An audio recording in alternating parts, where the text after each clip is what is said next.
Hello, my name is Lisa Scumpiero, and I am a 10th grade English teacher at North Hagerstown High School. And I just wanted to share with you how I make formatives. I've been told that they are a little bit different and unique compared to some others that others have made. Within my building, some people will look at mine and get new ideas. I just did a PD in another school, and they also said that they used it more for warm-ups and exit slips, and they're excited to try it my way, I guess you would say. So I'm going to share my screen here in a minute. I have to figure out how to do that.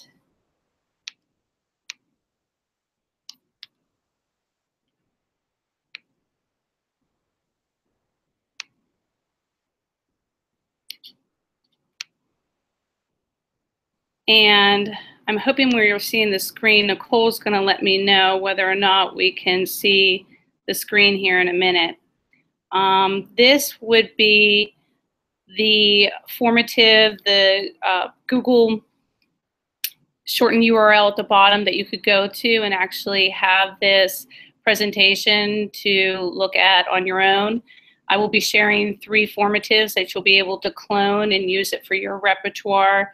Even if you're not an English teacher, you'll be able to use these formatives to perhaps be able to see how you are going to make the formative work for your students.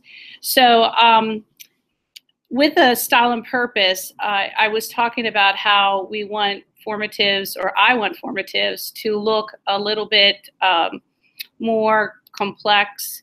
So this is how I do it. I plan with a purpose in mind. I always sit down and think, what do I want students to do at the end? The end result is always within reach. Also, I try to build the formative with checkpoints and scaffolding. So I'm trying to figure out how I can support the students virtually. Where do I need to maybe pause and ask them a question, have them go back up and look at the text again and then come back down? Could I put the text again for them so that they could see it? Or could I give them a video to explain it? Also, if I know the students well enough, which I do by now, we started right after Labor Day, I try to anticipate the struggle. Where could they struggle, and what supports can I add in to help them? Sometimes students will be like, I was fine, I didn't play the video, I remembered what you had said, and others would say, I played the video, that was nice, you put that there, you reminded me, and I didn't have to go back to Google Classroom or elsewhere. So my first formative, I'm going to tell you how it all began. Kevin Mooney is a lead teacher in our school, and he came by during my planning. I was planning with my student teacher last year, Susan Atkinson, and he said, I want to show you guys something. He sat down for 15 minutes to show me formative, and I was in love. I was like, okay, I'm going to do this coming up very soon. And so what I did is I was teaching the Crucible along with Susan, and we decided to do a lesson at the very end on theme. And I told her I always use this niches lesson. The PowerPoint was around 22 slides, and I said, I think I'm going to try to do that one. So that evening, I went home, I inserted this niches video in, and then I went ahead and began to get question stems for park. We have park in our county. I went ahead in the actual slides here that you can click on this, and this would be my first formative. You would be able to click on that. And then right afterwards, when you go there, I also put a quote from me: we cannot do our job alone. We need to reach out and use resources in one another. So these resources I found that are very good for you to help you to build your stems so you can make your own questions that sort of cater to your students. So I use the park question stems, but I also put some Bloom's ones in there as well as AP question stems. And back to the formative, what I found when I gave this, I gave it to them a couple days after I had made it and checked with Kevin and my student teacher and other people about what they thought about it, I went ahead and gave the formative. And what I realized is I saw a lot of the live responses. Right away, I could see the students and how they were engaging with the formative. And I could also see where they were struggling. So I did some multiple choice on this one. I also asked them about tone and mood because we had done a lot with that. I put a poem in here called Falsely Accused. I'm still going to use this formative even though I'm not teaching the Crucible this year, but I'm teaching Antigone. So it still goes in with all of that, so I can go ahead and use that. And then I went ahead and did a few more multiple choice. And then at the very bottom, I was asking them questions like, you know, what effect does a poem have by using the word you throughout the poem? Because usually you don't have the you in there as much. And then I had them culminate the formative by editing, going to this number 9, and actually putting in images that would connect to the Sneetches, Falsely Accused, and at that time it was a Crucible, but when I do Antigone next, marking period coming up here, I'll have them do that. And then they explain their 5 choices below. And I really felt like that showed more than an essay would have done, because the students were actually interacting. They were showing me things. They were choosing the images. It wasn't like I had a bank of images and they had to choose them. And I found where they were struggling with the multiple choice, and it worked really well for me because I saw progression. So most of the time I try to do that. I try to build it almost like a lesson, so that I have the students look at it a little bit easier, in terms of how they're seeing things. Maybe I want them to look at theme, or I want them to look at tone, or I want to see where they're struggling. I will go ahead and do a formative, but it will be just a formative assessment. It will not be summative. It's not a, you know, this is the end. This is just part of our learning process. And so when the kids see that we're doing a formative for the day, there's a relaxation in them. They know that this is going to be something that engages them, but also it's an indicator of this is how I'm seeing your work. So a lot of them know that formatives are not just a warm-up or an exit slip, but it's going to be something that we'll evolve and work on. Another thing that I'd like to bring up is, you know, something like this might take 1 class period, but sometimes you might have a longer formative that can take over several days, and that's okay as long as the students are working on it. Whenever I go to the assign, I always make sure to enable edits after the final submission so that they can always go back in, and that it becomes something that if I have a kid come in and say, you know, I really thought about that last night and I want to change my answer, I tell them just go ahead right in and change your answer, because I'd rather see that happening. So for the stems, I hope those help you. The next thing that I wanted to share is a blind formative. I did this last year. I had been seeing a lot of things on Twitter about blind cahoots, and I wanted to sort of see what that was all about.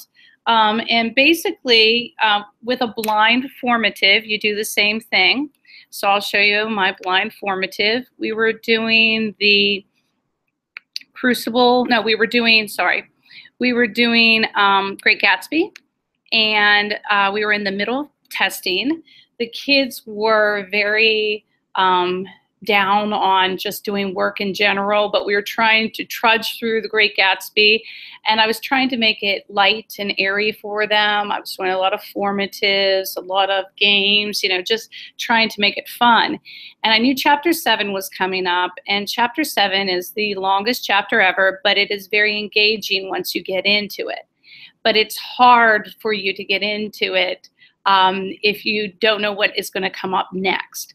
So what I decided to do was to do a blind formative, and I had them first watch this video, which connected later. It was a Simon's cat video, And it basically is this cat trying to make it into the house. And eventually when the owner opens up the door, the cat just sits there. And for cat owners, I thought it would be humorous, and a lot of them liked it. And then the students, we used this as like a talking point afterwards, after they had read the chapter. And basically I said, why would I have put that Simon's cat in there? And a lot of them were like, you know, Daisy won't walk through the door. You know, Gatsby's not walking through the door. They found it as a symbolic in nature. Daisy said several quotes, and so did Nick and Gatsby. And so I chose the quotes that I thought were something that they could look at and be like, you know, why are those being said? So they all guessed. They had never read the chapter. You know, why would Daisy say that? Why would Nick? You know, and all of the quotes that I put in here, I had 5. And then from the 5 quotes, I had them come up with a way to show me, what do you think's happening? Make an educated prediction. They used emojis, they used drawings, and I mean, it was funny because they knew exactly what was happening between the characters just from those 5 quotes. And then I paused at number 6 and I said, now I need you to read the chapter. And all of them got their books out, they hunkered down somewhere, and they started to read. And they were fine with reading the rest of it for homework because they were excited to see what was going to happen. And then they did number 7 the next day. And so they went back and they decided which quote best encompassed the tone of the chapter. And then they explained the tone that was captured. And so I found doing a blind formative was nice in a sense, because it gave me an entryway into something that I would have had to entice them differently to read, or chunk it in a way that I didn't have to because they were excited about it. They got an entryway into it. And I could see this being used a lot of ways when you do a blind formative, just being able to have students see what's coming up in the next chapter. I know I always, whenever I was in science or social studies and we were at the end of one chapter, I would always peek into the next chapter just to see what it was on. And if it was something of interest, I was excited to see if we would do it. And if the teacher skipped it, I was, you know, mortified because that was going to be the one that I was going to love. So I think that would be interesting to do with students so that they feel that comfort in a way. The kids even said that those quotes that I had in the formative just jumped out as they were reading. They knew exactly where they had come from. And then they even had gone back to their formatives to see if their prediction was correct with everything else that was around it, the context clues and everything. So it was interesting to see that as well. And with a blind formative, you might like entice students to approach long and laborious tasks with new eyes. You might show students a strategy or skill before learning the information. So I could see also using this in terms of, I'm doing Greek tragedy coming up here on Monday because I'm going to start Antigone. And I am sort of doing a blind formative with them because I'm going to put Quizlet in there and have them look at some of the terms for Greek tragedy and watch a video about Greek tragedy and then answer some questions so that they feel comfortable with the terminology and they know what the chorus's job is. They know what a parados is. They don't sit there and say, I don't understand, you know, what the terms are. So the content and vocabulary to help them understand the material better before they get into something would be great to do a blind formative. And in a way, you know, students need to see that sometimes we do need to understand something prior to just delving into something. And so that you're teaching them a strategy as well, that they need to perhaps go and seek out something before they actually try to do it on their own without any prior knowledge. The next one is talking about scaffolding. I'm going to first show you the image first. So when I scaffold, I think of something like this. I couldn't find the actual graphic, but I thought this one was a pretty good one. When I think of a formative, you do try to arouse interest or attention or curiosity with them. Like, oh, why did you put this video in here? Oh, this is an interesting way of looking at something. And then, you know, have them know the vocabulary and make it memorable. Why is she pointing out to look at this? This must be important. And having them sort of engage with the story. I'm going to show you something that I had them engage with it several times. And then facilitate initial comprehension. And I did that without a formative first when I show you what I did here. And then we did go back and actually look at it by retelling it through an activity, and then think from within the story. Then they explored issues, and then they transfer, and then they internalize, because that's the huge thing for me.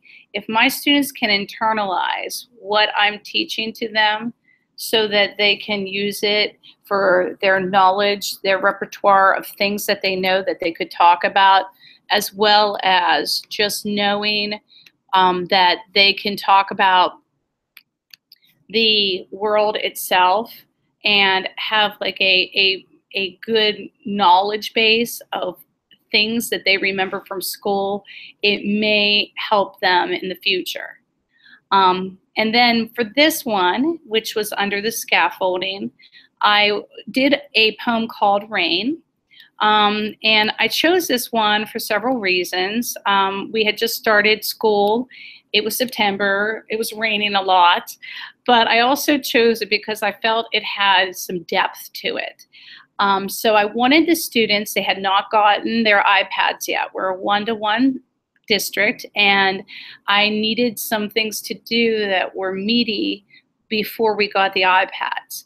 So I just went ahead and copied off this poem on one piece of paper for each student. And the day that we did it, I let them work in with their groups or partners that they wanted to, and they had to pick apart the poem. And they had to mark it up like they would. And I didn't give them any directions because I wanted to see where they went. I wanted it to be rather raw for me to see where they were. So I walked around, I had conversations with them, and a lot of the kids were like, you know, this is depressing. This is such a you know, sad poem.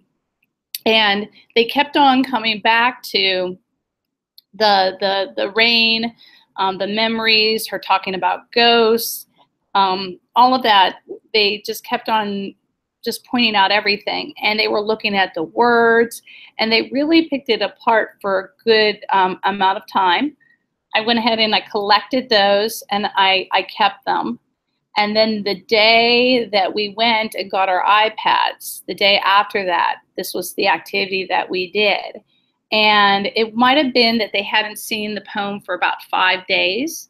And so I got it back out. I gave each person their paper, told them to go into Google Classroom. They opened the formative, and they went ahead and began to look at it. And they were like, oh, this is the poem that's here. I said, yes. And then they were able to look at their poem and listen to it being read by the poet herself. And then I did tell the kids to watch this because it went over how to TP cast a poem so that they knew how to do that. And then I went ahead and I put the template in here, and I just did a screenshot and put the image in here.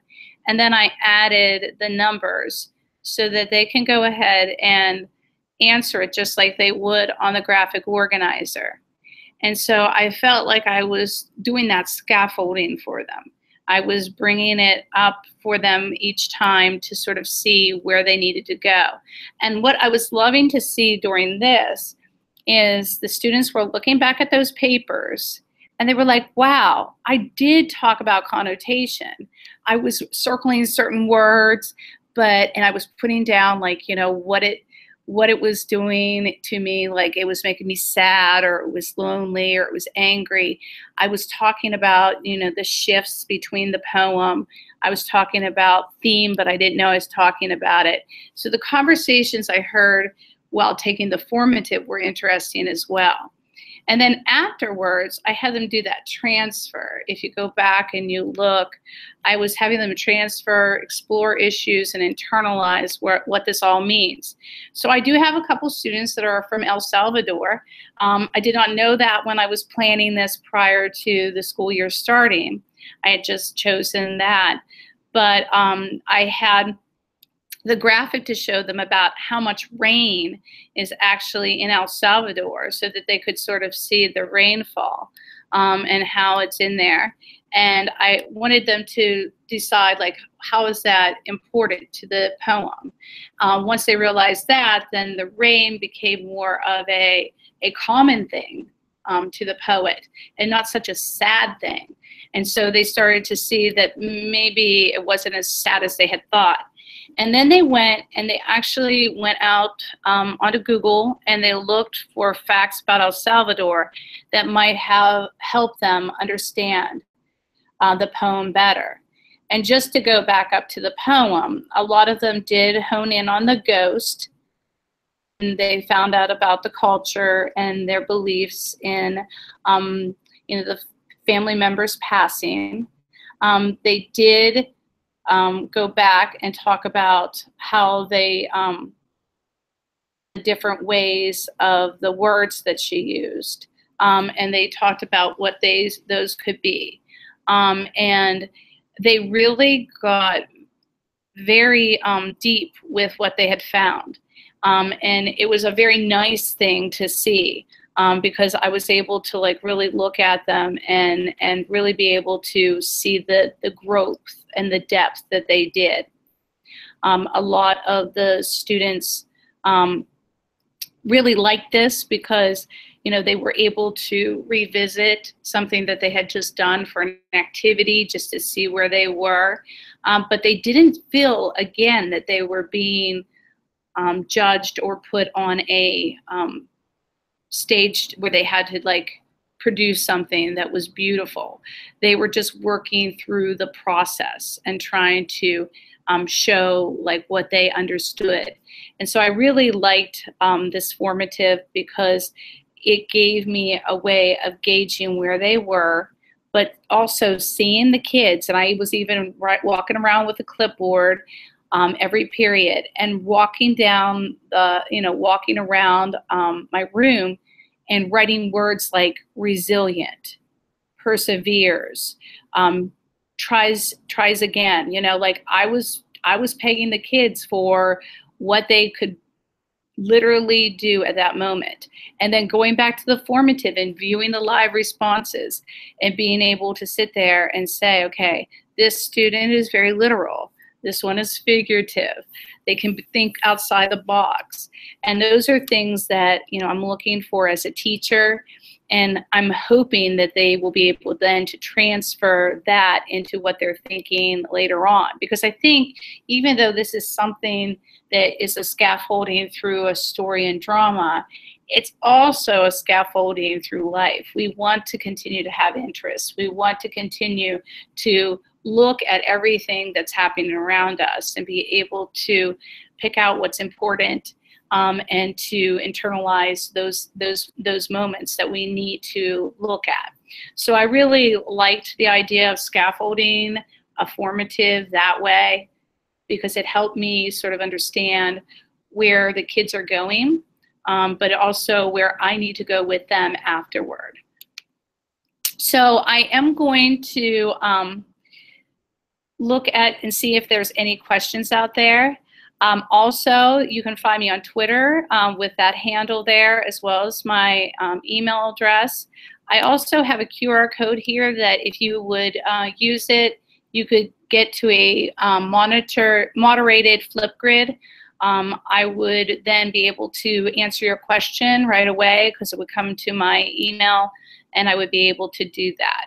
And then I, of course, wanted to thank, you know, Go Formative, especially Nicole for her support and encouragement to do this. She was the one that said you have to do this session. And then of course David, because he's always supported me in my Go Formative journey. He's always been the go-to whenever I need questions or help. So I'm going to see what we have here. I don't know if I can see if there's any questions or anything like that. I'll see if I can. All right, I don't see any, but again, you can always check with me and ask me questions, and I would be willing to help. And also, just to look at your formatives, I just presented to a group in Williamsport, Maryland, and I was so excited. I got an email from the teacher yesterday. It was a week later, and she said, "This is my first formative." It was beautiful, and she said the kids loved it. She said they loved doing the formative, and she felt like this was going to be something that she was going to use a lot in her classroom. So, that is something that I hope that all of you think about whenever you are doing formatives, that you think of those things. Those are 3 things that I love to think about. It gives formative another level, another dimension than maybe some people use. But I've always seen formative this way, and I don't know why, but as soon as I saw it as I can take a lesson that I have done that is very scaffolded and down the line helping students, and just put it right into a formative. So it's almost like a slide by slide process for me. I'm sort of going down through and thinking as the student, what could I do so that I'm not talking the entire time, but the students are still getting the same effect, but they're working through it at their own pace, and they're able to go back and revisit and see what they can do. So I hope you've enjoyed it, and if you have any questions, just let me know, and have a great day. Happy Veterans Day.